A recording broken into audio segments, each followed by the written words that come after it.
to give a little bit of the structure of the Jewish calendar. Okay. Everyone here has heard of Ramadan. Yeah. So that's actually not in the Jewish calendar. It's in the Islamic calendar. Happened last night. It's just started. Ramadan just started. It's a month of fasting, and thank God we talked about Jewish fast. So let's go in front and eat something. In Jewish fast, we talk about Jewish fast. We have one fast, and that's it. And then there's 8 months off, and even another fast. But in Ramadan, it's not like that. But it's not like a 24-hour fast. No. Right. I don't want to delve into it. I want to bring a specific point about Ramadan and differentiate the Islamic calendar from the Jewish calendar. Mm-hmm. We have a lunar month, which means that every month, Tishrei, Cheshvan, Kislev, Teves, Shvat, Adar, these are all names of Hebrew months. Nisan, Iyar, Sivan, Tammuz. Now we're started Av, right? Menachem Av, and Elul. These are Hebrew months, and these months are governed by the moon. Yeah. How long is a lunar month? 28 days. Anybody knows? 28 days. 29 days. 29 and a half days means 12 hours. 29 days, 12 hours, 44 minutes, and 3 seconds. Okay, hold on. Relax. 29. Okay, 29 days. 29 and a half days. 29 and a half days plus 44 minutes and 3 seconds. 12 hours. How do I know that number? 44 seconds? No, 44 minutes and 3 seconds.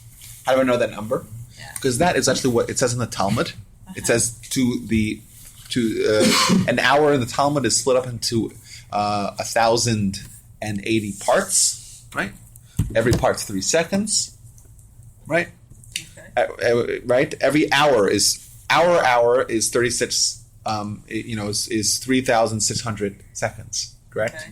Yeah. 60 times 60, and an hour in the Talmud is actually not split into seconds. It's split into portions, and each portion is 3.3 seconds, right? A little more than 3 seconds, and there's 1,080 of them. It's called chalakim, means portions.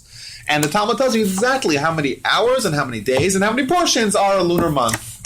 And this is written, 1,500 years ago. Oh God! So that's what we know. And our months follow the lunar, the lunar calendar. Now, if you were to take 12 months, 1,500 years ago is when. Well, it was written in the Talmud. Yeah, it was written in the Talmud. That's about when. Yes. Just 15? Well, that's when it was written. That the document's written. Okay. It means the Jewish wisdom has been, since Sinai, but the actual, codifying of the Talmud was written 1,500 years ago. Now, if you were to take 29 and a half and multiply it by 12 months, right? Anybody has a quick calendar or a quick calculator in their brain? No, but I 29 and a half times 12 months. Hold on. So 29 and a half is 29 and 12 hours. 300, that's 354. 354 days. 354 days. So, yes. And then we got 46 minutes times. Okay, whatever. It's roughly 354 days. Now, how long is a solar year? 365. 365 and a quarter. Right? Because of the leap year, you're right. In the quarter. It's a quarter. Right? So every 4 years you have another day. Right? It's a little bit less than a quarter. That's why every 100 years you don't have an extra day. But this presents an interesting discrepancy. If you have a lunar year, every year you're losing 11 days. Yeah. So every year, Ramadan is 11 days earlier in the solar year. Okay. So every year, the time when Ramadan starts is 11 days earlier than when it started the previous year. Okay. So this year it started in July. Next year it's going to start at the end of June. And then it's going to be the 20th of June the year after. And then the 9th of June, right? And then it'll be in May. Every year, right? Every 354 days starts the new Ramadan because it's 12 months. But wait a minute. Are they also in the lunar calendar? They're a lunar calendar like we are. No. Yeah. They're a lunar calendar like we are. So does that mean that Ramadan and Rosh Chodesh is at the same time of the Av? It's always like that, right? Always. Exactly. We just had Rosh Chodesh 2 days ago, right? It's not always Av, though. It's not Av, right? Because we have leap month. And they don't have a leap month. Right. So I always want to give everyone a picture of what happens. So every year Ramadan starts 11 days earlier. No, that's interesting. I always It's- wondered why it didn't seem like it was falling on the same time of year. Exactly. This year. So now Hasn't it's like the past couple of years, Yeah. they've been summer Ramadans. Ooh, There are that's times when they're good. winter Ramadans, Uh-huh. right? Because the way their calendar, the Islamic calendar works, it's just a lunar month, and it's not adjusted for a solar year. Like ours. Okay, and now ours, we have a pasuk in the Torah. The Torah says that Pesach has to always fall out b'chodesh ha'aviv, in the beginning of spring. Beginning of spring. And that is why we have our system. The way it works is that we adjust. We have 2 adars, and we adjust that every couple of years we have an extra adar, and that offsets the amount of time we lost in the following the lunar month, and we're able to keep the lunar month and a solar year. But is it those 10 days or is it 29 Okay, days? so how does it work? Very good. How does it work? So now, take 19. What happens over every 19 years? Every 19 years, 19 times 11. What's 19 times 11? 209. Yes. Every 19 years, we lose 209 days. Jewish or Jewish. 19 years. Okay, hold on. And every year we lose 11 days, Every year we lose 11 days. right? That we have to make up. The Jewish calendar. Jewish calendar. So every 19 years we lose 11 days. 11 days every year, so that's a total of 209 days. Okay, 11 secular days. Or Yeah. solar No, just days. days. Okay. Just days. So, and now every 19 years we have 7 months of leap years. What's 7 times 30? 210. Every 19 years we have 7 leap years. 7 leap years? Yeah, leap years, which means an extra month, an extra adar. Every 19 years we have hold on. So, 7. so it's 19 divided by 7. We have No, one no. extra. Yeah, I'm sorry. Do that again. Every 19 years, Every we have 19? 7. Out of every 19 years, there's always 7 of those years that are leap years. Leap years means they have 2 adars. So every 2.5 years pretty much. Yeah, exactly. So sometimes it's 2 years, sometimes it's 3 years. Yeah. Is anyone with me? But don't we pick up a day or so because of the minutes? Well, yeah. So it ends up being 210. 210. Right, because it's if you multiply 46 times 12, you're at 552 additional minutes, Right. which That's picks why up about a day. Right. So that's why I said it's 209, but There you plus go. the minutes is 210. So that way, every 19 years you have to make up 210 days, and therefore every 19 years you have 7 months, and each month is 30 days. That's a total of exactly 210 days. Boy, you're so smart, dude. Well, it's not I didn't come up with this. Yeah, well, that's Okay. exactly it.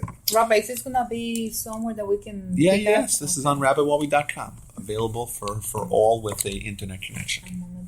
So I say it's very simple. Every year we lose 11 days, Yes. right? Yes. And we have to make up those 11 days. We do it with extra days, extra adars, So, and therefore every 2 or 3 years we have an extra month, right? And it works in 19-year blocks. And every 19 years we have 7 months.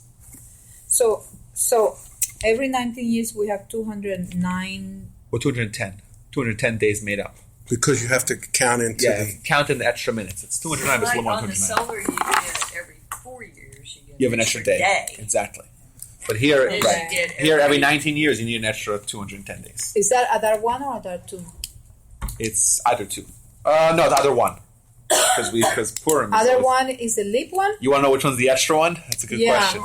You have 2 others. Which one's the extra one? Purim's always 30 Purim's always on- There's 1 month before Pesach. Right. So they're both others. I don't know which Because one. I am Adar 1. So Oh, well, my am I son's a leap also one? born in yeah. Well, you were born in a leap year, yeah.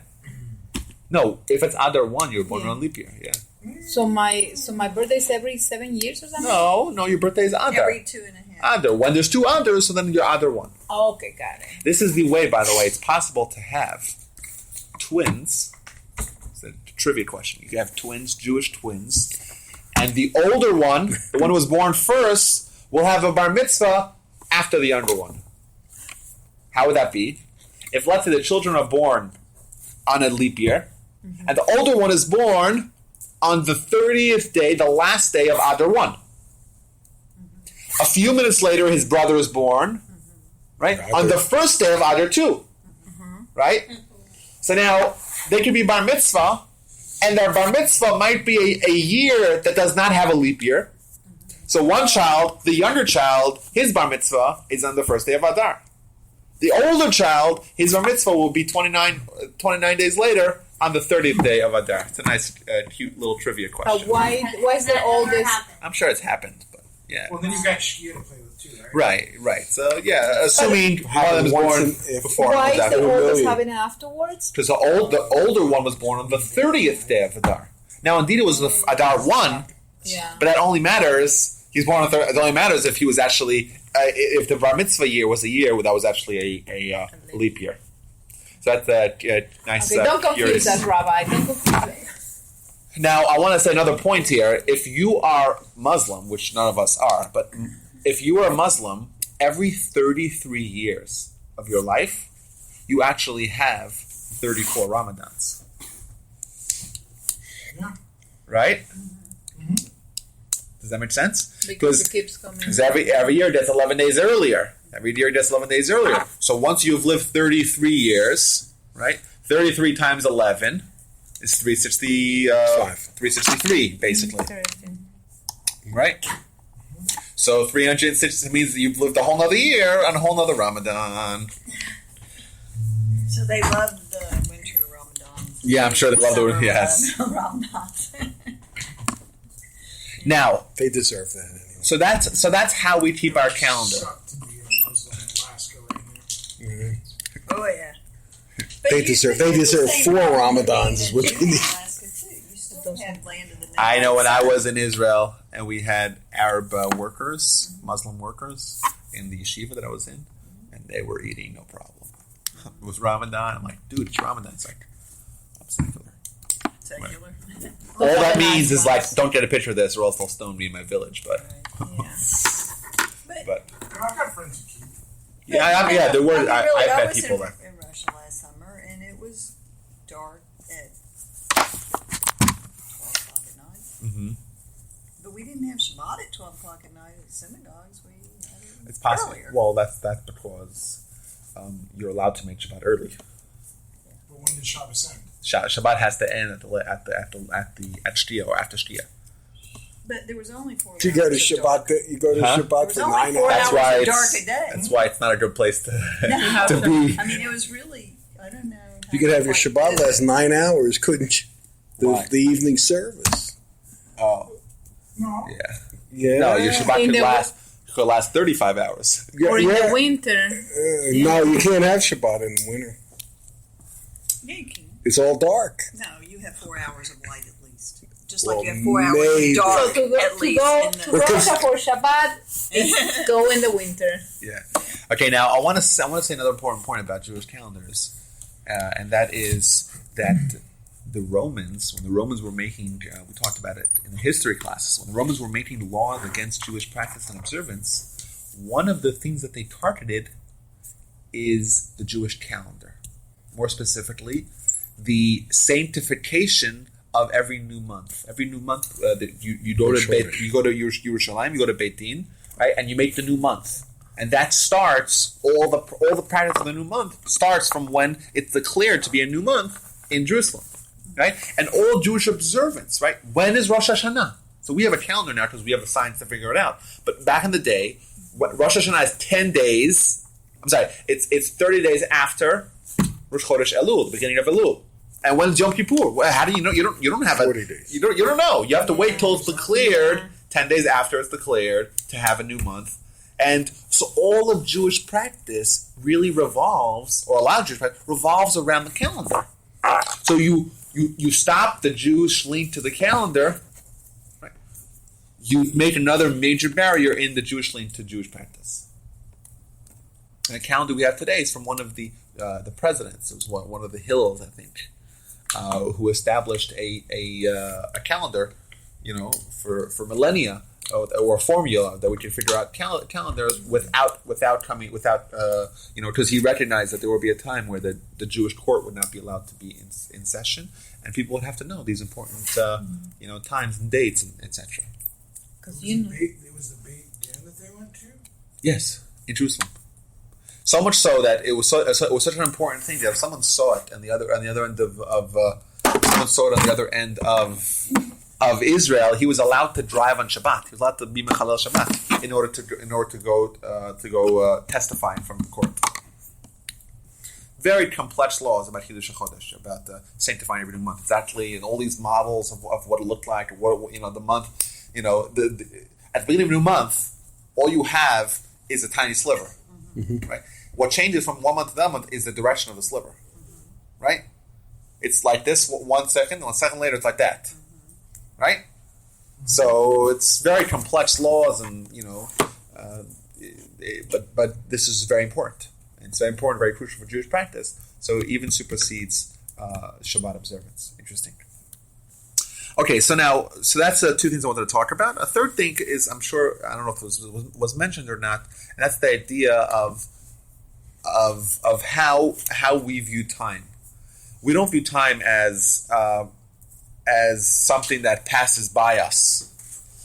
Rather, we view the time as being stationary and us passing through time. That's the Jewish idea. Now, what does that mean? Let me explain what that means.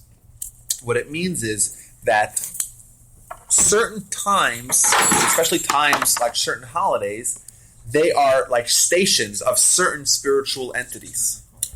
So like a Shabbat. When we have a Shabbat means we pass by, or we go through this spiritual entity that's called Shabbat, right? Think of it as a bus stop, right? We pass by the bus stop and we go through the bus stop, right? The bus stop is stationary. We're the ones that are in motion, and these stations that it's points in time. It could be a Shabbat, it could be Pesach, right?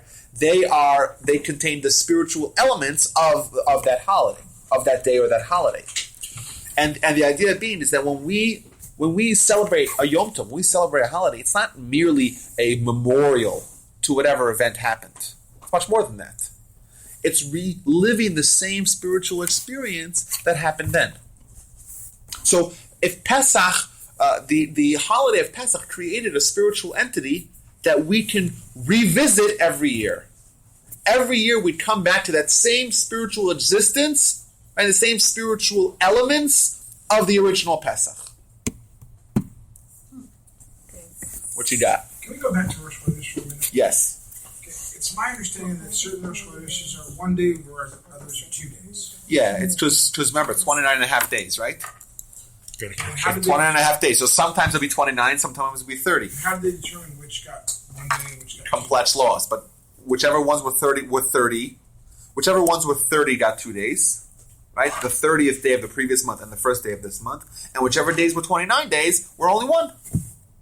It had nothing to do with sanctification of season. Well, no. You see, every time there's the previous month is a 30-day month. Jewish months can only be 30 and 29 days, as opposed to secular months are either 30 and 31 or 31 days. Or 28. Right? Or 28, right. But Jewish months, the way they work is 30 and 29. So if the previous month is 30 days, we have 29. Right, then the 30th day of the previous month and the first day of the upcoming month are Rosh Chodesh. As opposed to if the previous month had only 29 days, then the first day of the upcoming month is the only day of Rosh Chodesh.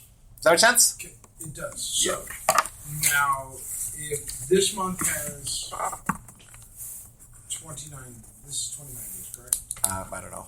If this month is 29 days, is next month 30 days? I don't know if it always works like that. There is some sort of... But you get 2 Rosh Chodeshes if it's 29 days. Right? No, if it's 30 days. 30 days you do. Why count a day that's part of the previous month as if it were part of the first day of this month? That's a Why good not question. just I don't know. keep the first day of this probably month and make it because the Chodesh, the new month, kicks in sometime on the 30th day of the previous month. That would make sense. Because Then that's the way it works. 29 and a half days. Yeah, so it kicks in some at some point of some day of the previous month. So indeed, it has to be counted towards the previous month because it's 29.5 days, right? But the actual new month may have been on that day. I don't know. It's complex. It's a good question for a different. I'm sorry, I didn't realize it was at 7 instead of 6:30. Do you have another handout? I don't have any No. handouts. These are That's all I all. got. Yeah, These he's are all just right. filling. in I thought everyone the- had handouts. I don't. Did you come this day? It was Rabbi Wall. Golanter. Galanter. No, that was about 3-4 weeks ago. Yeah, that was. Probably. Yeah, June the I don't 11th. know what I think. Okay. No, not that's a habit you. So, Rabbi, That's all right. Yes. So you're saying that every Shabbat is there. Exactly. It's gonna be there no matter what. And it is a We're reality. the one moving Exactly. into Shabbat. We're the one moving. And what we say, if you examine the liturgy, the prayers of Shabbat, you'll see we're talking a lot about Maaseh Bereshit. We're talking a lot about what happened on the original, on the first Shabbat. Because on a certain degree, when we experience Shabbat in a couple of days, we're experiencing the same spiritual ideas that happened in the first Shabbat. And I'll tell you even more than that, Malka. If you take a look at the end of the morning prayers, we have a different psalm for Sunday, Monday, Tuesday, Wednesday, Thursday, right? And if you examine it, you can read up about this. Every psalm is pertinent to the original 7 days of creation. So every Sunday, it's to a certain degree, we have the same spiritual entities of the first Sunday, of the first day of creation. And Monday, and that's why the psalm is different. The psalm is different every day because every day has a different spiritual energy to it, right? So that's on a weekly scale, all right. And but also throughout the year, when we look at Pesach, we don't look at it as a day of memorial. It's not a day of memorial. It's an important point. It's not memorial. We have the ability to tap into the same spiritual energy that existed at the time the Jews were leaving Egypt, right? So when we talk about the plagues, right? Yeah. The plagues, the last plague, right? What happened on Pesach, right? What was the last plague? Death of the firstborn. Mm-hmm. So my grandfather has an article about this, and he writes in his article, he says, "Why did the firstborn die? Why the secondborn? Why the lastborn? Why the grandmothers? Why firstborn?" Because you pass everything to the firstborn. The firstborn is the one that takes the power. Okay, so I'm saying there's lots of answers to this question. There's more firstborn than others. Well, that's a good point. So just kill them all. I don't know, but why firstborn? And there's also The we know Egyptian that commanders in Egyptian culture, the firstborn had a certain stature. So we wanted to say, that's not a Jewish belief, and specifically what they held to be very valuable is specifically what went first. So Sephardics are like that too. Well, in Jewish law, it's also somewhat that we have preference to firstborn. But let me just finish this point. And my grandfather writes is that firstborn children have greater spiritual sensitivity. And what happened is that the Almighty gave a rush of spiritual energy to the world. The people that had that spiritual sensitivity, they were the ones who were able to perceive it. And it was too much for them, and that's why they died. It means it was a byproduct of the fact that firstborn are more attuned to spirituality, right? That's why they were the ones who were able to perceive the spiritual energy, and they couldn't handle it, and they died. And he writes that when we go back to Pesach, when we go back and we have the Seder, and we have the 4 cups and the 4 questions and the Haggadah, right? What we're doing is we're reliving that spiritual energy that happened in Egypt. We're going back to the same place, tapping into the same, to the same spiritual entity that was existing in Egypt. Because it happens at the same time. Exactly. It's not just a memorial. It's just this is the day when they signed a document. It's much more than that. It's much deeper. Yes, Anne. I heard a Hasidic story in which a certain religious person came to his Rebbe and he said, "How do I know that I'm really experiencing the spirituality of Shabbat and not just enjoying the meal and the singing and the other things that we do?" And the Rebbe said, try celebrating Shabbat on a Wednesday. You know the story? The same way as you would on the real Shabbat. And if you feel it the same, that means it's the stuff that you're doing. And he came back afterwards and he says, it must be all physical because I felt it just the same. And the Rebbe said, no, your celebration was so spiritual that Shabbat left its home in heaven and came down especially to be with you. Hasidic story. All right. No, but there is the Talmud does say a story in this vein about Shabbat, and it says that there was this I think the Roman leader, whatever, who somehow got his hands on some chont or some some Shabbos food, and he's like, "There's something so special." And it's like he told the guy, he said, teach me the recipe. He says, there's a special spice. It's called Shabbos. You can't have it otherwise. It's a special spice that it only happens on Shabbos. You can't. He's like, what do you mean? I have every spice in the world. Look at my spice rack. But have you ever tried cholent when it wasn't Shabbos? Yeah, not for me. Oh, Thursday night has a. We have it here Thursday. Yeah. I don't like it. Rabbi, so are you buying into that the firstborn is more spiritual? Well, yes, absolutely.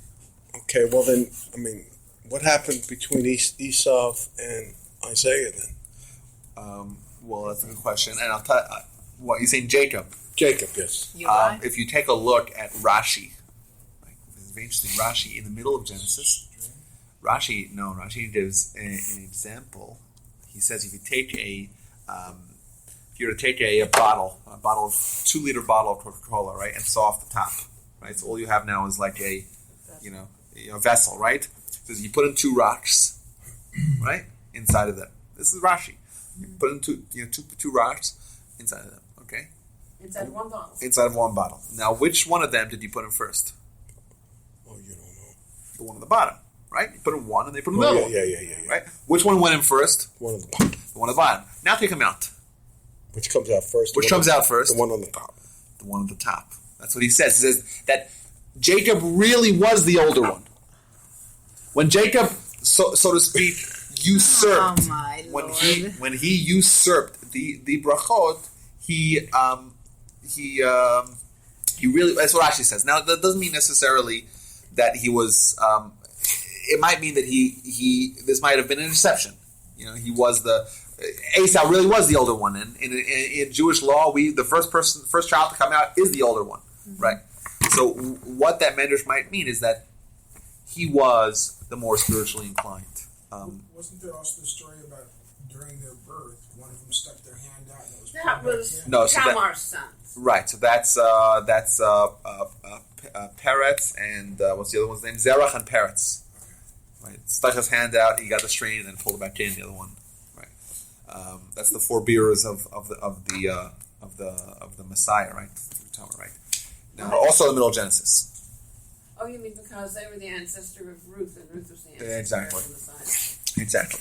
Now, I want to Purim and Pesach, right, have a common theme. When we view these two holidays, right, we look at them in one prism, and that is the idea of redemption. Right? On Purim, the Jews were being, there was a threat, a Jewish threat, that the Jews would be destroyed.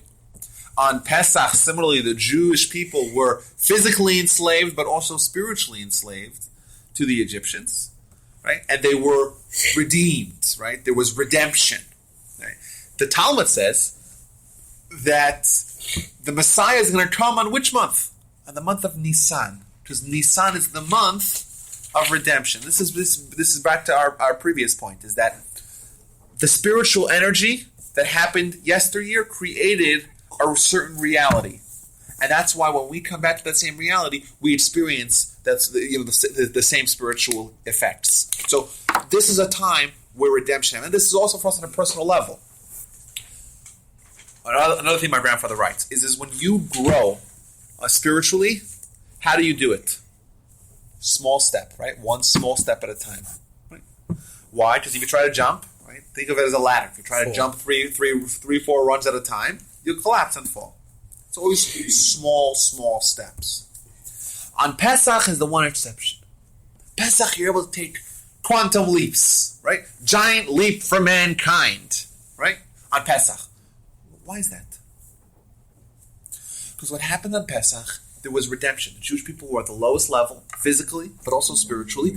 And boom, in 1 second, God just catapulted them onto the highest spiritual planes, right? So much so that 50 days later, on Shavuos, right, they were able to receive the Torah, but also have prophecy, have national revelation, prophecy. How'd that happen so quickly from being a slave, right, to being someone who was able to experience prophecy? That must have been a leap, right? This is a time that's spiritually potent for taking leaps. And that's why today, in 2013, when we meet Pesach again, we know that we could experience that same leap because that spiritual energy, that is the spiritual reality that existed during the times of the Jewish people leaving Egypt is still around today. We come back to that same point in reality. So that's Purim. That's Pesach. We're all familiar. We're all familiar with the customs of Pesach. We have the Seder. The Seder is it's a time for us to strengthen our faith, to relive the story. We know that we're supposed to avoid chametz, right?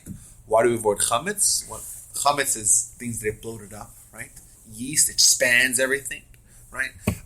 We talk about the Talmud tells us that the yetzer hara, the evil inclination, is like chametz. It expands things. It makes things seem more appealing than they really are in real life, right? And it's also a time for us, like we said, it's a time for spiritual growth, but also to recognize, or that we need to avoid the chametz. We need to avoid the yetzer hara. We need to avoid this inflation, this yeast that makes everything seem so much bigger and so much more appealing and so much more exciting. That's another element, another theme of Pesach. So we have redemption, we have spiritual growth, and we have the idea of avoiding the chametz, avoiding the yetzer hara. Now let's move on to the next part in the calendar, and that is the idea of Sfirat HaOmer, right? Sfirat HaOmer, which Sfirat HaOmer is we look at Purim Pesach as being one really one theme, right? The idea of redemption, and now we're taking a bridge, right? And we have 49 days from the beginning of Pesach until Shavuos, right? And we see it sort of like a bridge, right? We see the Omer time as connecting the two holidays one to each other. We're all familiar with the idea of the 48 ways in which to acquire the Torah, right? This is a Mishnah at the end of Pirkei Avot, at the end of the chapters or ethics of our fathers. It says that there's 48 ways to acquire the Torah. There has been a Jewish tradition that these 49 days correspond to the 48 ways that one is able to acquire the Torah. Why? Because it's all leading up to Shavuos. What happened on Shavuos? The Jews got the Torah. Now, why is there 49 days and only 48 ways to acquire the Torah? Well, some people say that there's one day is an introduction. Some people say that the last day is a conclusion or like a review. But either way, there's been this tradition because we view the holiday of Purim and Pesach as being the beginning, the gateway towards accepting the Torah. It all culminates in Torah. And even during the Jewish people when they were leaving Egypt, it was that's one idea, to leave the bad, but also to accept the good. 50 days later, that's the completion of the redemption. So we view Sfirat HaOmer as a bridge. Yes. Just a question. Are these the 48 ways also that Noah Weinberg? Yes. 48 ways to wisdom. Absolutely. Same thing. And there are people today, even today, that every year Rabbi Wolbe gave 48 ways to wisdom. Rabbi Wolbe taught those 48 ways to wisdom. There are people today that every day of the Omer, of counting the Omer, they study one of the 48 ways, the corresponding one of the 48 ways to wisdom. Why? Because it's about preparing for the holiday of Shavuos, of accepting the Torah. Yeah, well, that makes more sense. Yeah. Well, like I never could comprehend that just by counting. I mean, obviously, when you're counting the Omer, you're doing a mitzvah that is stated in the Chumash. Uh-huh. But I don't know. I just didn't feel like just by saying one extra sentence, all of a sudden, I'm uplifted somehow. Yeah, but what you're highlighting the biggest one of the biggest misconceptions that people have about organized religion, and that's the idea of rituals, right? What about prayer? Prayer is also a ritual. You're saying the same thing, but it's what we teach is that you have to take practice, rituals, activities, and infuse them with meaning. That's what prayer is about, and that's what this is about as well. To take things which could be viewed as something that you're doing by rote, right? You're doing lip service. You're saying what you're reading out of a book. You're not even paying attention, and to try to actually put focus on it, put kavanah, put intention, and and that makes it meaningful. It's not the words. It's the emotion behind it. Isn't Sukkot in the middle of these two? No, Sukkot is after Sukkot is Shavuos? October time. Yeah, Okay. it's after Rosh Hashanah. Oh, that's right. After Rosh Hashanah, Yom Kippur, and then Sukkot. You're right. Hanukkah. We did Purim. We did Pesach. Now we're doing Omer. Right. 33rd day of the Omer. I'm sorry. Lag BaOmer. Everyone's heard that term, right? That is also a very significant day. Why is it significant? Well, we view it as significant because a few things. Number one, we have the tragedy that happened to the students of Rabbi Akiva. He had 24,000 students. They did not have respect for one another to some degree. They died. There was a plague. They stopped dying on the 33rd day of the Omer. So we celebrate that. But additionally, we have the death of Rabbi Shimon Bar Yochai, who was one of the Tanaim. He's the author of the Zohar. And this is the day where we celebrate, where we live, or we go through the same spiritual entities that define Torah Hanistar. It's the hidden Torah, the ideas of Kabbalah, of Jewish mysticism. Now, I want to point out that I've mentioned this before. I have a controversial opinion alert, and that's that. I think Kabbalah and Jewish mysticism, has been defiled in today's generation. I meet people that don't know any Torah, right? Are ignorant when it comes to Torah, but claim to say, "Oh, yeah, the Kabbalah, the Stirot, and Keter, and Malchut, and it's taking the deepest ideas in Judaism and the simpletons, the people that know nothing, the people that are not at all engaged in spiritual growth. They learn it on the most superficial level, and it does nothing for them, and just does nothing for us as well. So is Kabbalah strictly Jewish? Yes, Kabbalah is the Jewish mysticism. The real Messiah. The real Kabbalah. So why Yes. is so many? Because it's exciting. It's sexy. Kabbalah is sexy, right? It's hip. It's a fad. Huh? Does that mean that we brought sexy back? Yeah. I'm saying Never left. we in many points in history, Judaism was a sexy religion. That's why people were all interested. Why Muhammad was courting the Jews, right? The Romans were fascinated with Judaism because we're different. We introduce a lot of novel ideas that are and Kabbalah is very sexy. It's a good word to describe it. It's novel. It's fascinating, right? Mysterious, And mystical. mystical. You add the element of mystique to it. So yes, and it's very appealing to people who want a spiritual crutch. Yes. There was a Christian preacher, John Chrysostom or something like that, who said the most powerful things against Jews. But the reason he said them, as you can see from his sermons, is that the Christians in those days were attending Yom Kippur services and just trying to get to the real thing. And he wanted them to stop and just do Christian things.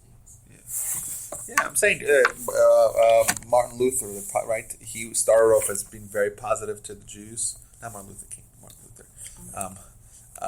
The Protestants, very positive. He became a virulently anti-Semitic. They always liked that. People trying to court the Jews, want the Jews involved, want to merge religions with Jews, and Jews have always been resistant towards diluting our religion, and therefore people turn against Muhammad's a great example. The first Muslims, they prayed towards Jerusalem. right? Their day of rest was Saturday, right? And then they just, because they were trying to court the Jews. Even the term Medina, the city Medina, is most likely been influenced by, because the Hebrew word Medina is a city or a state. It's probably not a coincidence that city, that Islamic city, is called Medina as well. It was a city where there were a lot of Jews, but they got rid of them.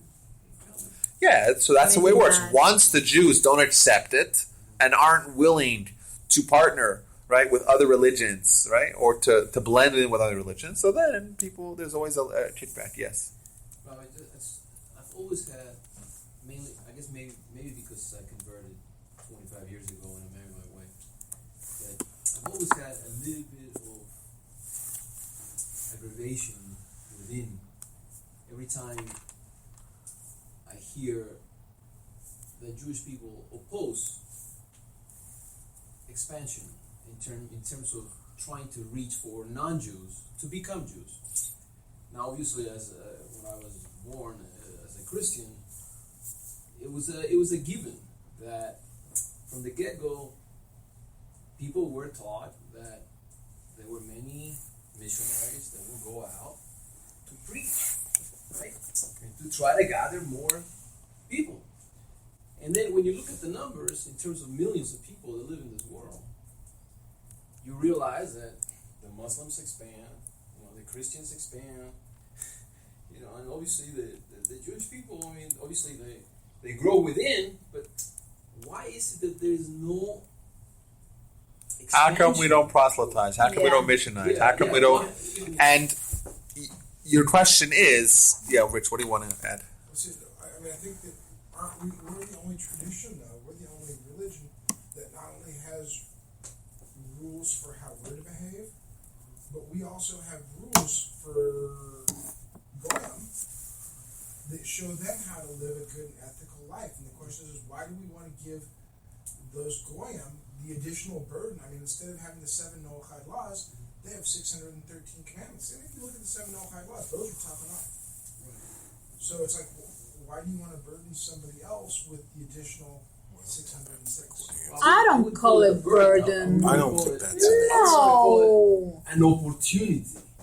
Why isn't it given the opportunity? See, I think that it's our view on our religion has always been that we're going to be a light to the nations, right? You heard the term, right? That's Jeremiah, right?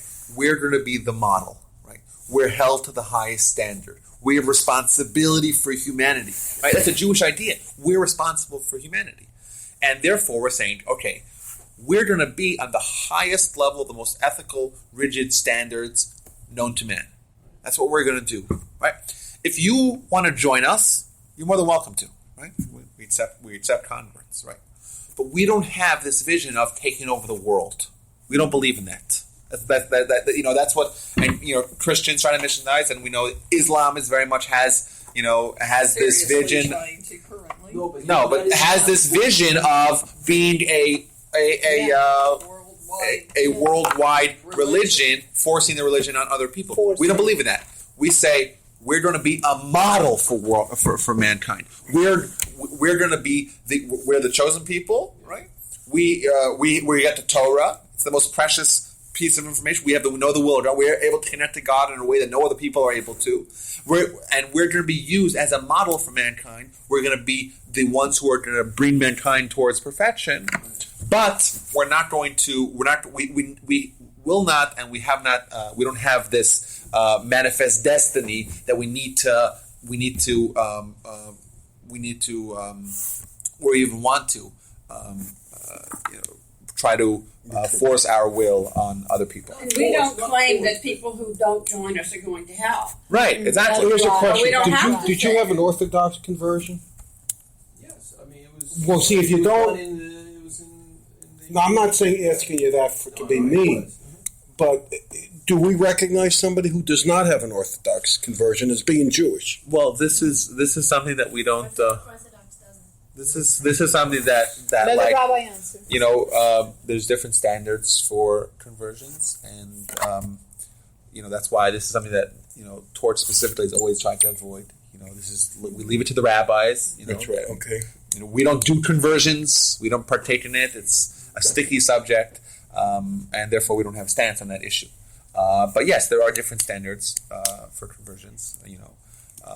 Reform obviously has a less strict conversion requirement than conservative, and conservative, the Orthodox, and even in Orthodox, there's different degrees of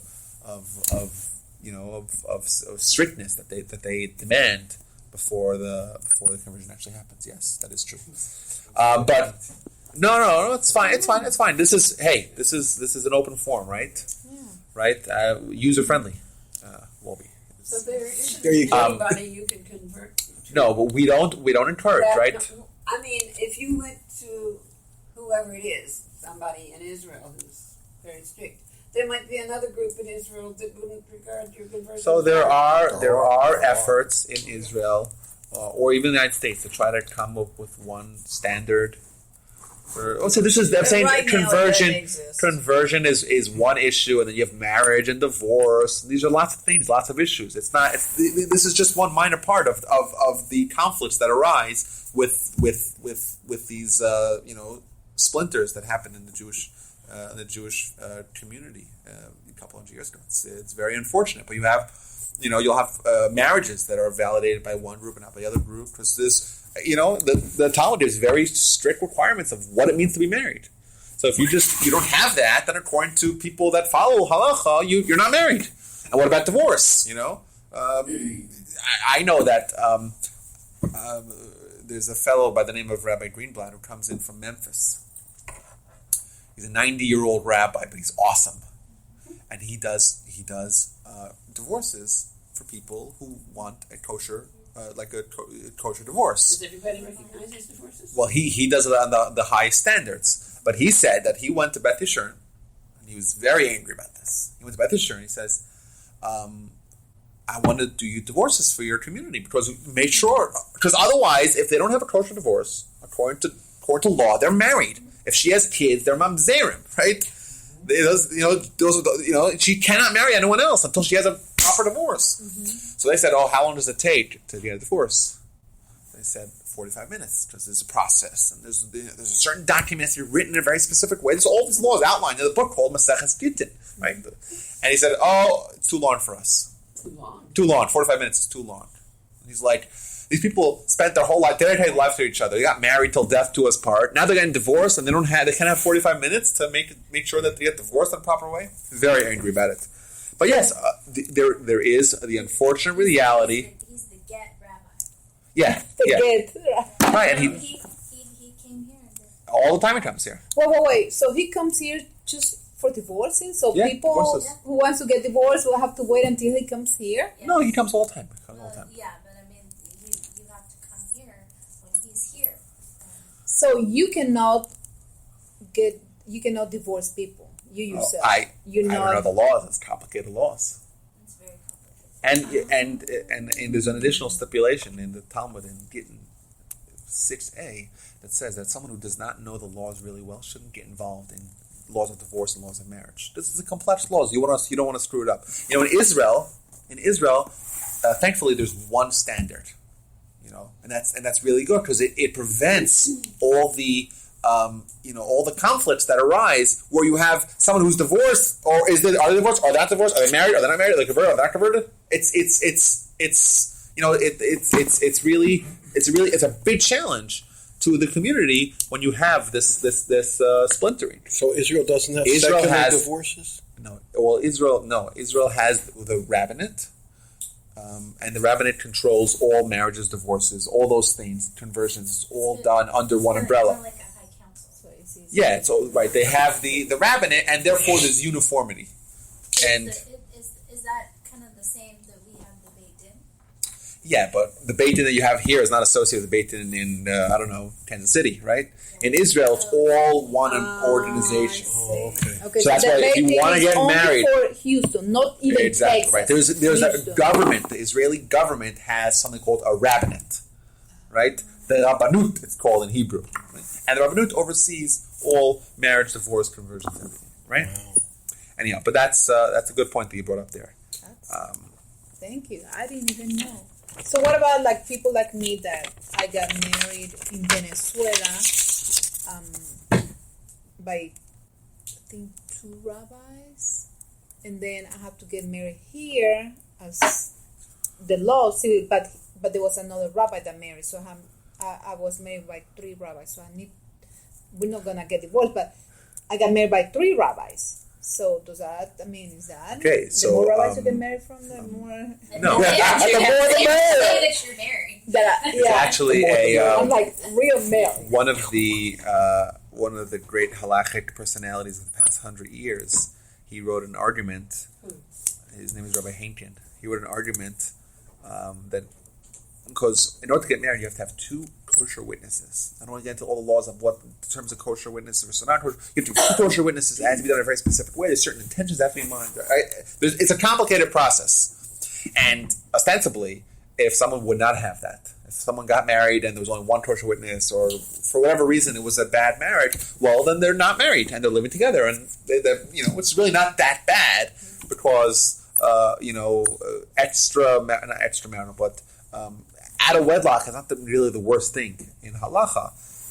But it's unfortunate. The people that think they're married, they're not really married. So he wanted to argue in his essay that if people are living together as married people, and they think they're married, and they had an intention to get married, and they had, everything, everyone assumes that they're married, then though that assumption that everyone knows that they're married, everyone knows that they're together, everyone knows they have kids together, they're living together, sleeping together, everything, right?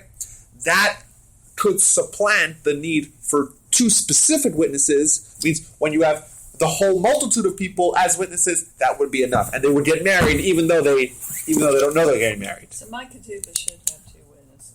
Yeah, every ketubah has 2 witnesses. Yes. What do you consider as a kosher though? Well, kosher. So there's laws about that.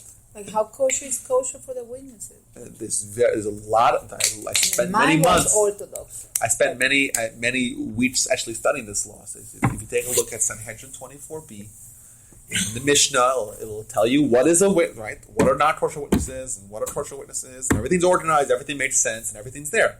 Right? The information's all there. Well, how do you have a kosher witness? What if they're related? What if they're not? Right? It says if someone plays dice, if someone's a gambler, they're not a kosher witness. If someone, according to one opinion, if I'm out of here. if someone You just don't have to be a if someone works on Shemitah on the Shemitah, they're not a kosher witness. Shemitah is every 7 years. The land is supposed to lie fallow. If they're a farmer and they work in Shemitah. Right. Someone, right.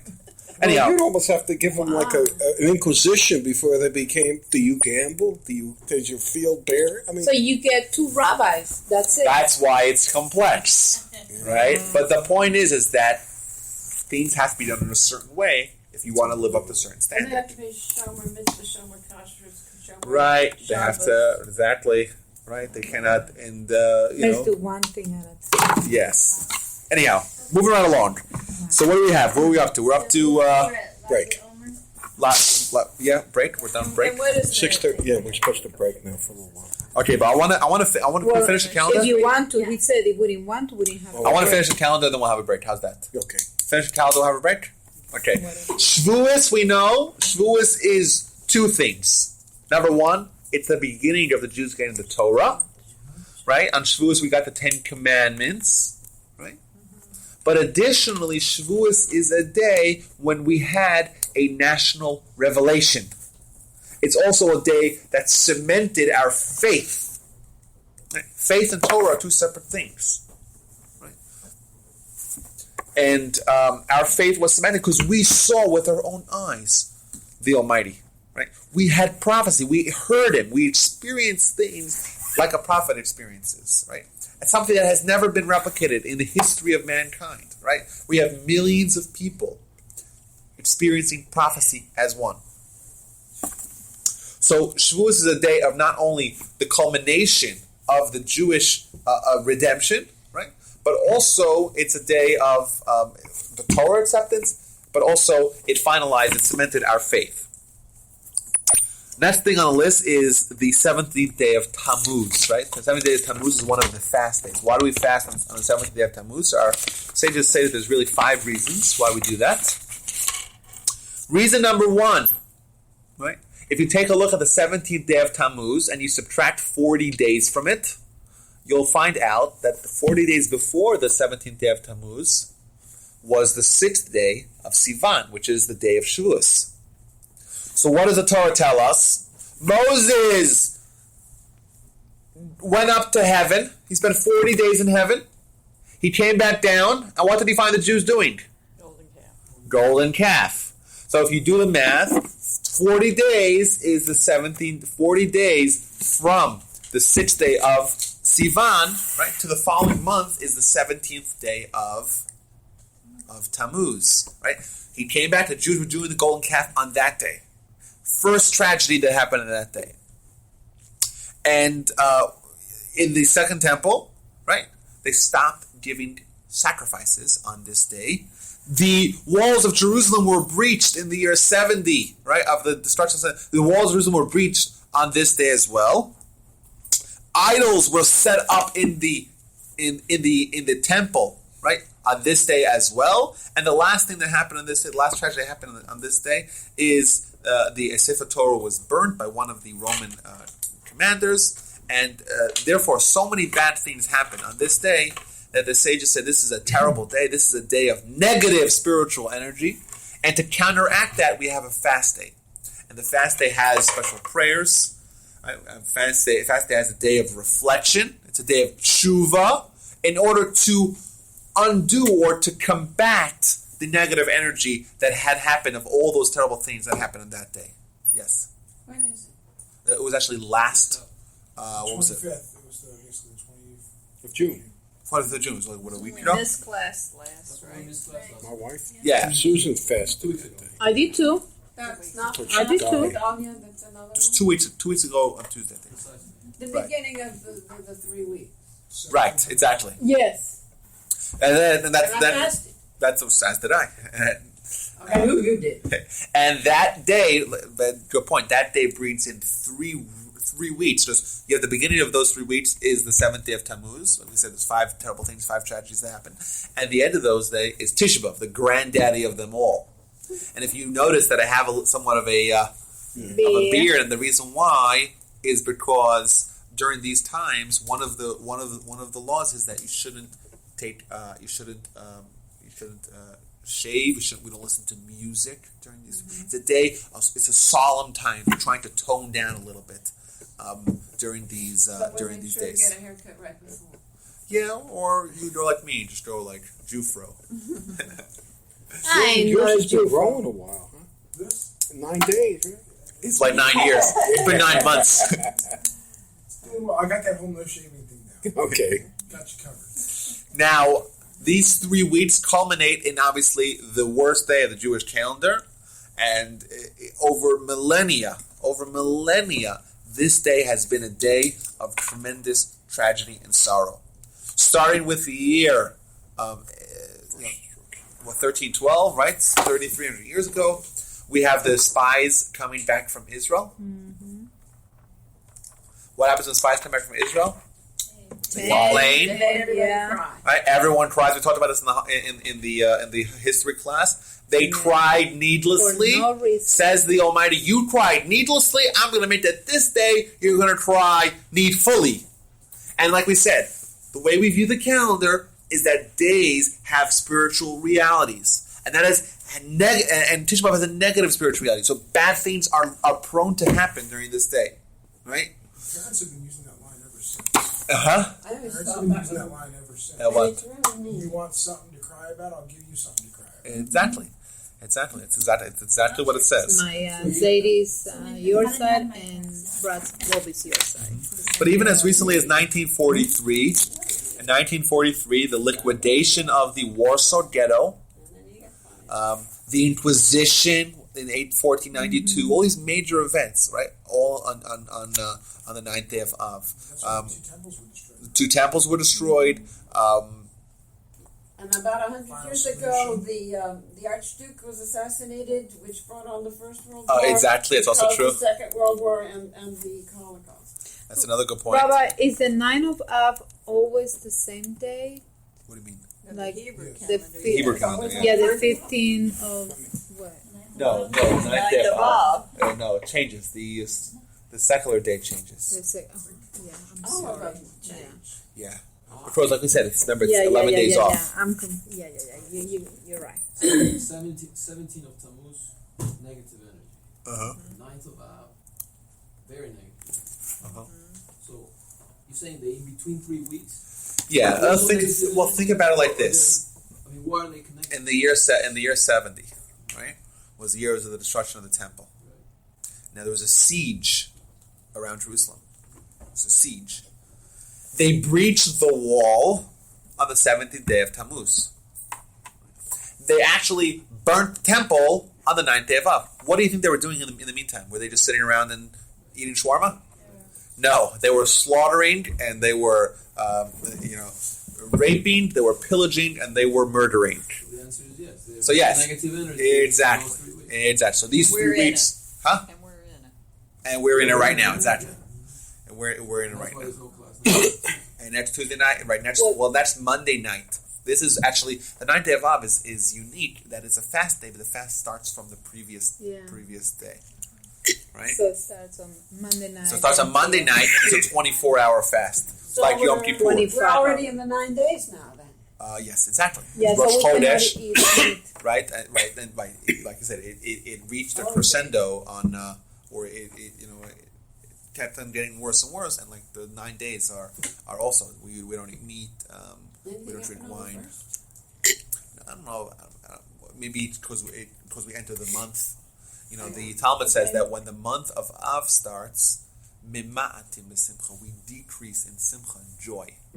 Right? So it may be because of this month. It may not be specific to the day, the first day of the month, but rather the fact that we moved on from the month of Tammuz to the month of Av, and the month of Av has in it the 9th day of Av, which is the worst day in the Jewish calendar.